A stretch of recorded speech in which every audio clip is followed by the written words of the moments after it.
Hello, and welcome to my review of Chapter 5 of the Book of Boba Fett, called Return of the Mandalorian, directed by Bryce Dallas Howard.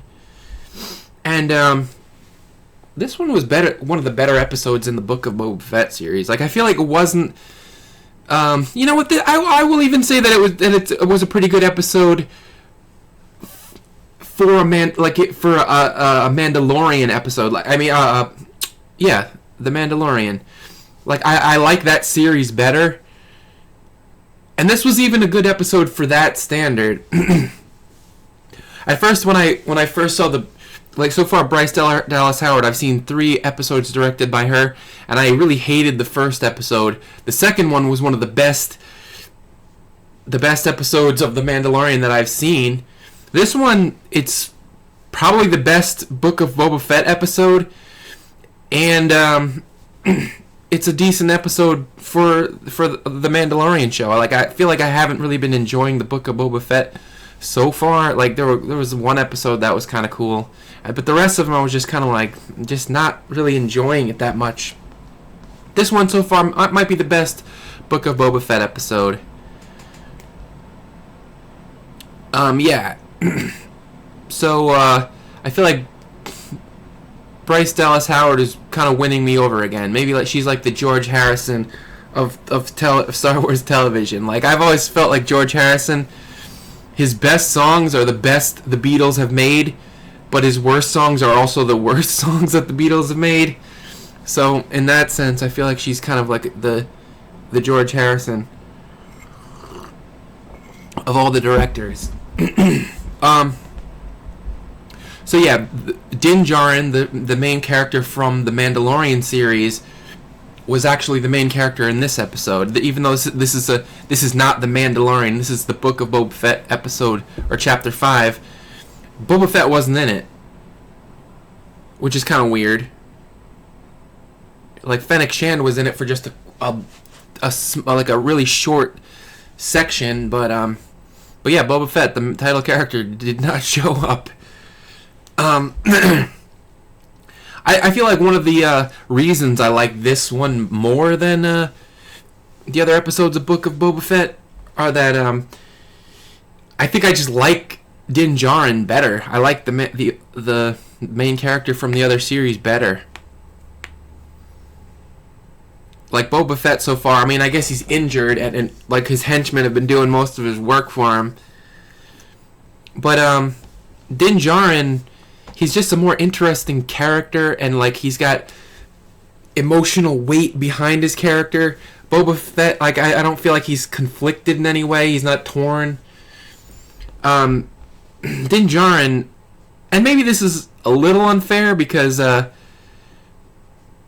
had 2 seasons of him to characterize him and get to know his character, whereas Boba Fett's been a mystery for decades, and like, I don't know, I just feel like this series hasn't really set him up as being interesting. Like, he's never torn about anything. He seems like he knows exactly what he wants to do at all times.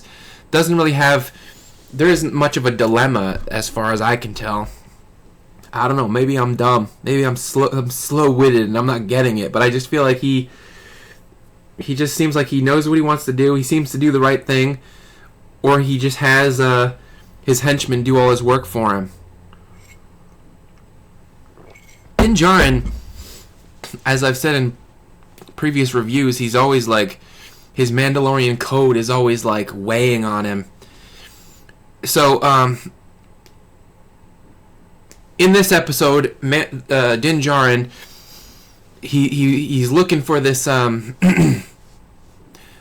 what he calls the covert, like where his other Mandalorian friends hang out and hide in, and so he goes back there, and he's still got attachments to some of the characters that, you know, from the other series, from the Mandalorian. Like, he has the priestess blacksmith lady build him a little present, and also, I like the fact that there was tension between him and the people in the covert. Like, I guess there were only 3 people left in the covert. So I'm guessing that in episode 3 of season 1 of The Mandalorian, there was this big shootout where the Mandalorians had to fight all the bounty hunters, and there was a big shootout, and it looked like they were winning. It looked like they were beating the butts of all of the people on the planet, and like they were flying in, and one of them had a heavy weapon, chain gun blaster type of thing, and he was just mowing people down. It looked like the Mandalorians were dominating, but for some reason they said that, oh, there are only 3 of us left. And I thought that was strange, because like it seemed like they were winning so hard in the last time we saw some of those characters. And they didn't really explain why there were only 3 left. Like something else must have happened between then and now. I feel like that was kind of a missed opportunity. Like they should have explained what happened to all those other Mandalorians in the covert. I was going to say something else. Oh yeah, I was talking about why I think that Din Djarin is more interesting, and because of the emotional weight and the tension. And so not only does he have the Darksaber, and his rival from the other series was like challenging him and wanting the Darksaber and wanting to win it from him and creating that kind of tension. But also, in previous episodes, the priestess blacksmith lady, I'm glad she came back because she was one of the coolest Mandalorian characters. She came back, and I guess she's kind of like a leader, sort of like a teacher, spiritual guide of some kind. She would ask him, have you ever removed your helmet? Has your helmet ever been removed? And in one of the episodes of season 2, toward the end, Din Djarin removes his helmet, and I like once he came back and came to this covert, I was like, what are they gonna address this? I've been wondering what's gonna happen when he comes back and meets up with these people again, and they ask him those questions, and they brought that back, which was really good. And she asked him, have you ever removed your helmet? And he goes, yes I have. And then they're like, you need to get the hell out of here. You need to purify yourself in the waters of Lake Minnetonka. So he's on their shit list because he removed his helmet.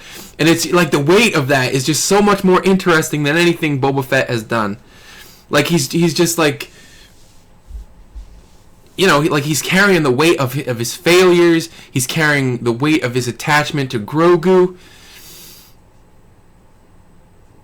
I don't feel like Boba Fett's carrying much weight, much emotional weight. Also, yeah, I really like the fact that Emily Swallow came back.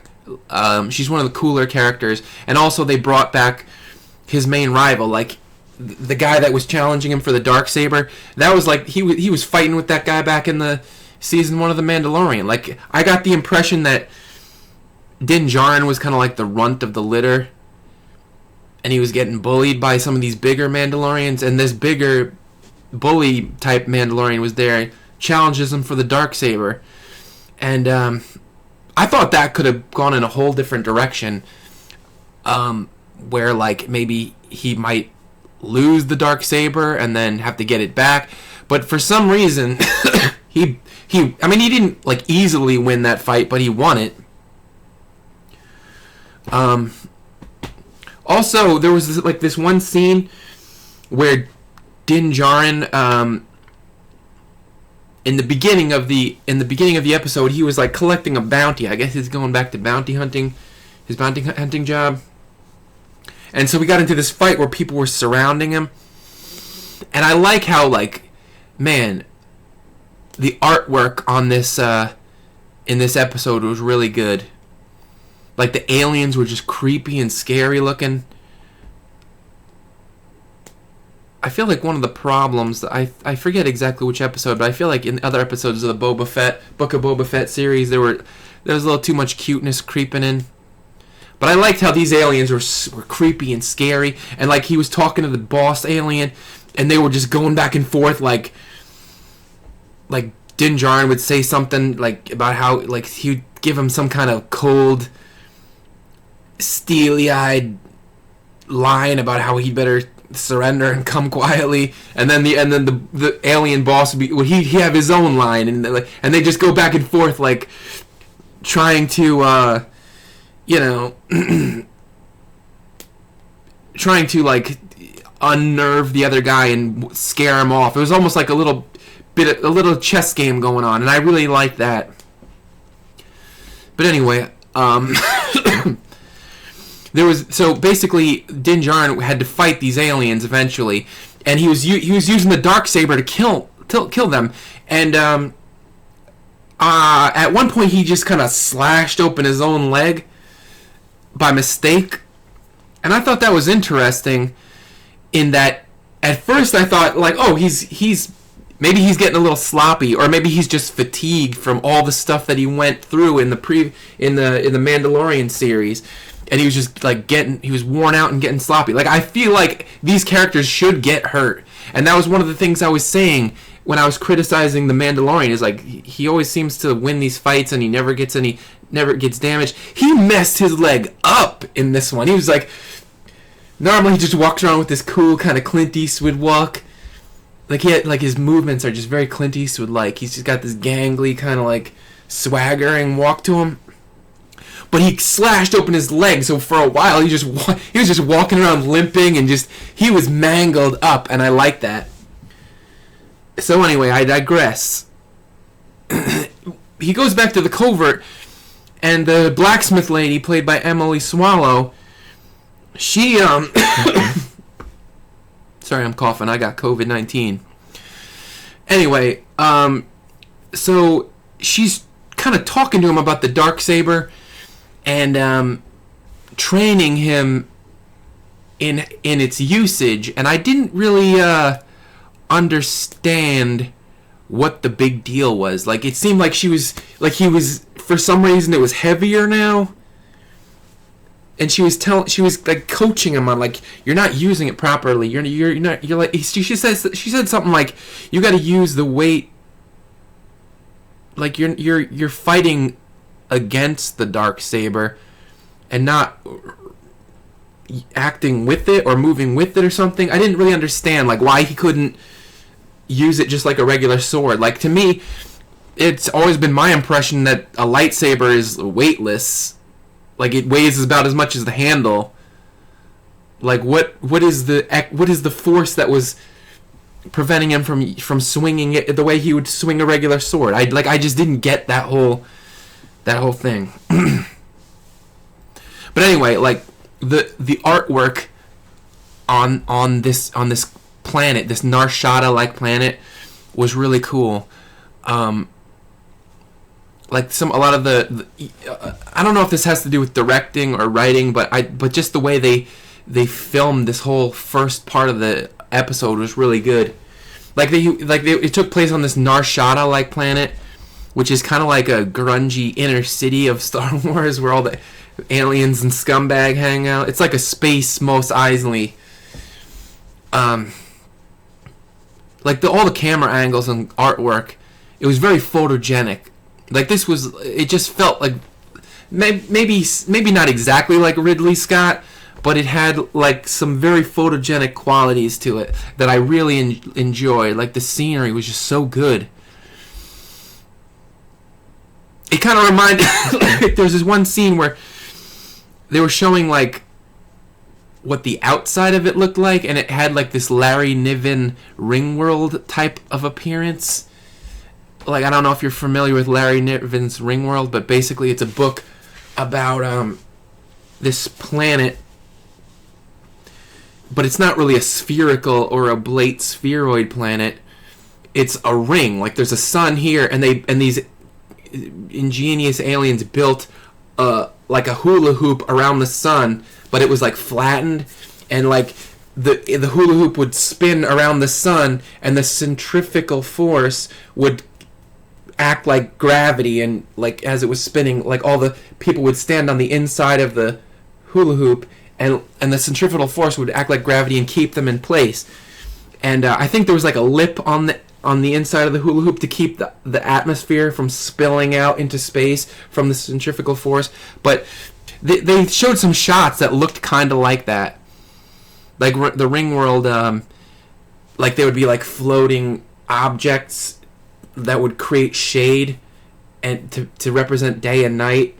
And they'd be rotating around the inside to like give the illusion of a nighttime, because they were on the inside of the hula hoop. So if those things weren't there, it would always be daytime, and like the sun beating down on would probably heat up and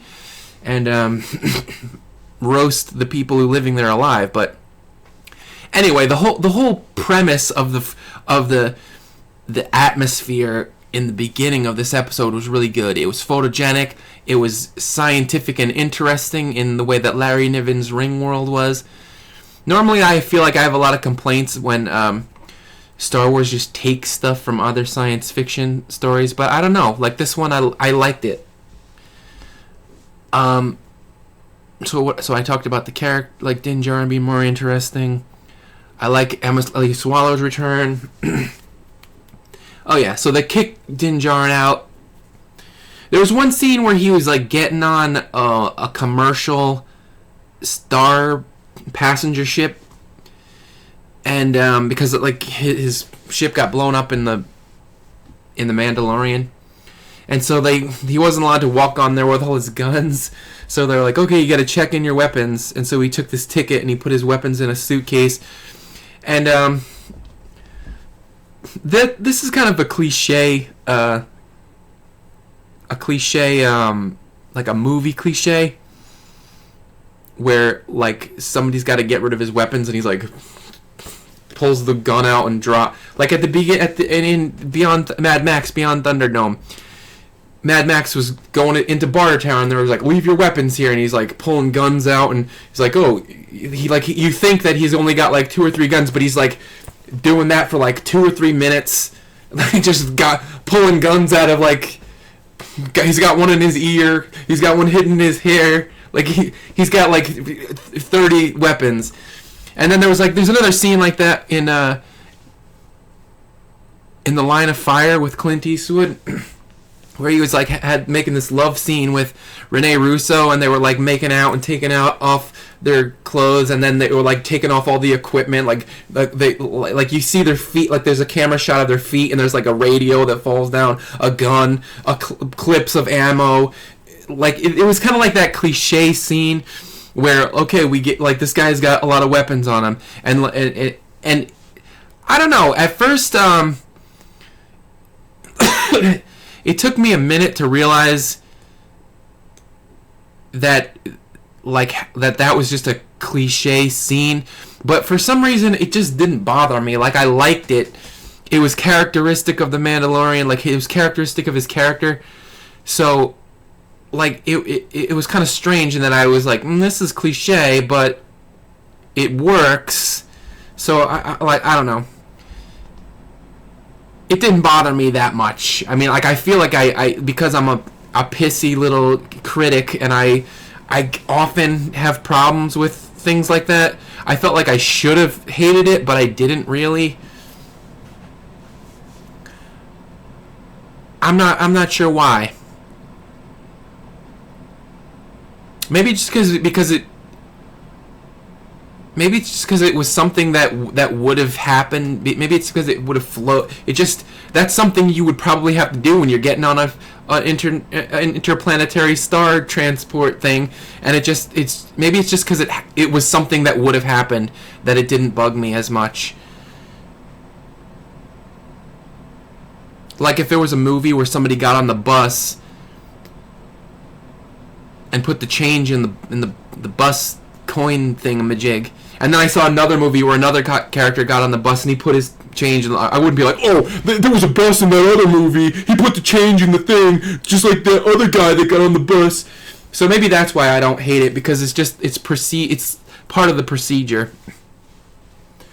And then there was like this, he was sitting in his star, he was sitting in the seat in the star transport thing, and this little Rhodian child like popped up on the seat and was like waving at him, and at first I was like, it's gonna get cute, and I'm not gonna like it. But Din Djarin just kind of stared at him, and then the kid just like ducked down, and so I was like, okay, cool. He's not like another reason I think Din Djarin is more interesting than Boba Fett is because Boba Fett just chatters and talks, and like one of the cool things about Din Djarin is that he doesn't bullshit. Like if he doesn't have anything to say, like he doesn't suffer fools. Even though he was softened a bit by his relationship with Baby Yoda, he's still kind of like if I don't have to talk, I'm not gonna. And if you're uncomfortable with my silence, that's your problem. Like he still maintains that characteristic quality where it's just like I'm not fucking around here. I'm minding my own business. You're looking at me. I don't feel uncomfortable. I don't feel uncomfortable to the point where I need to say something to you or address you. I'm just gonna look at you until you figure out what's going on in your situation and you sort your own head out and say what you gotta say. He just looks at this kid and then until the kid looked away, and then he just went back to his looking out the window. So I like that he was consistent. Okay, I guess I'll start talking about the stuff I didn't really like. And it's not like I hated it. So he goes down to this planet and he meets up with Amy Sedaris' character from The Mandalorian. And at first I was just like, oh crap. I liked everything about this episode, and now we're seeing another one of these comedic characters that I hated. And I was like, oh man, the episode is going downhill from here. And at this point when I was watching it, I was just like, I just felt like Amy Sedaris was just dangling her toes over the line of being annoying. And she kind of got a little annoying at times, but it just wasn't so annoying that it ruined anything for me. Like, the episode was still good, even though I don't like Amy Sedaris' character, and I don't think Amy Sedaris is a good dramatic actor. And her line delivery is so I don't know. It's just like I memorized some stuff and I'm saying the things that I memorized. Like she sounds so inauthentic. I guess that's the best way of describing it. And on top of her inauthenticity, like there was this long scene where it was just like, yeah, Amy Sedaris is a comedian. Let's give her all these opportunities to riff and make jokes. And I feel like some of it worked, but a lot of it was just like, I don't know. I was just like, when is this? I'm waiting. I'm just waiting for Amy Sedaris to not be on the screen anymore. Like at one point, she was like, "Oh, I dated a Jawa," and it's like, I hope her it's one thing if her character is making a joke, but it's another thing if the writer is making a joke by telling you something that she actually did in the story. Like if her character actually dated a Jawa in the story, that's kind of stupid. But if her character was like didn't actually date a Jawa but said she did for comedic effect, that's another thing. And like she said she dated a Jawa, and I just felt like that's kind of weird. I've always thought interspecies dating in science fiction has always been a little strange, because it's like, I don't know, maybe this is a bad comparison, but dolphins are supposed to be really smart. Octopuses are supposed to be really smart. I wouldn't date an octopus. I wouldn't date a dolphin. I wouldn't date a chimpanzee. Like those things, they're like I'm biologically programmed to be attracted to other humans. Like if you taught an octopus how to do algebra, I wouldn't want my genitals to be involved in that. I don't care you could be a freaking smart ass octopus. I'm not gonna want to date you. Like I don't understand it. I don't know. I have to assume that the character was making jokes, because that would be pretty stupid if her character dated a Jawa. I know, like, this is 2022, and we've all got to be progressive and open-minded and woke, but it's I don't think that works. And she was like, "Oh, John was her Harry," and then like some of her jokes were just like she was beating this whole thing like evacuating your something shoot. And it's like, okay, we get it. You're talking about buttholes. She made that joke like 2 or 3 times, and it was just like, I don't know. The jokes were just a little too much. Some of them worked, but some of them I just felt like they should have cut some of that stuff out. So the Mandalorian got a new ship, and I don't know, it was kind of an interesting change. Like, it kind of made it seem like Din Djarin was a little out of his element, flying around in this starfighter instead of a gunship. And I kind of like that he was put into a zone of discomfort. Like, he was just getting used to this different kind of ship. At one point, like, cops pulled him over, X-Wing cops, and they were, like, hassling him. And it seemed like it was a little bit of more of a forced comedy routine, but it wasn't. I don't know. Wasn't in my face too much. Yeah, and then like they were kind of showing off the technology that Amy Sedaris' character built into this ship. And it did kind of seem like, oh, this is a lady character. We gotta show how cool she is. But I don't know. Wasn't too oppressive. It wasn't too distracting. Maybe oppressive is a stupid word to use there. Didn't really distract too much. Yeah, the only complaint I really have about this episode is that they let like the comedy act was just too long. It was just like. For me, I've always complained about comedic actors ruining these stories, and I don't know. I wish they would use the comedy a little more sparingly. But this time, it just seemed like it went on too long, and it didn't kill the episode. I didn't hate it. Do I have anything else to say about this?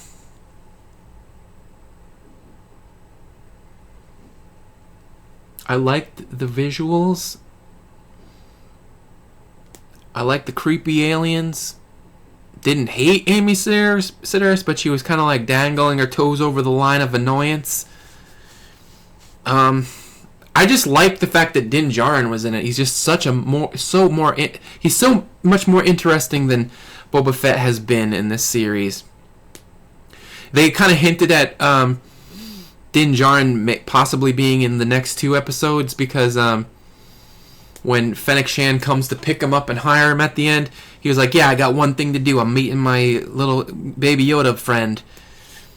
And I was led to believe that there are only 7 episodes, and this was episode 5, so there are 2 more.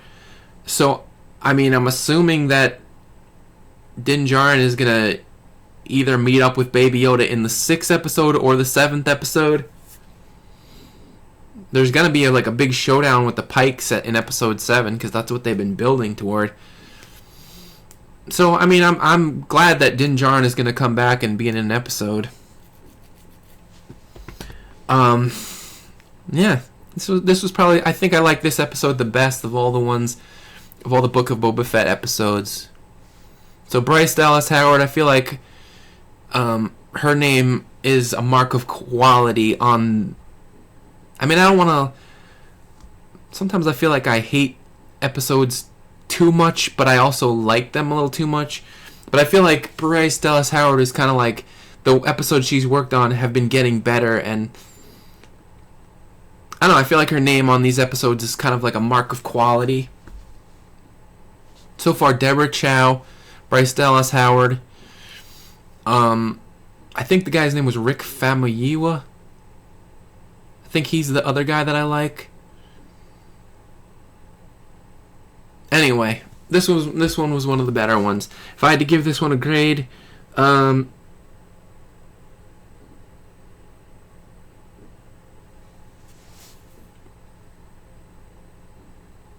I don't know. I'm feeling generous. I'm going with A minus. Like, if this were an episode of The Mandalorian, I might grade it lower, but this is not an episode of The Mandalorian. This is an episode of Book of Boba Fett. And those episodes have been they've left a lot to be desired. So I don't know. Maybe I feel like that the grading on a curve makes it higher. So I feel like I'm gonna go A minus. All right, I've been babbling for most of this episode and meandering, so I think I'm gonna end it here. A minus. Thanks for watching. Check out some other animations on my channel, and don't forget to like and subscribe. My patron, I only have one. His name's Jake Bollison. Bye.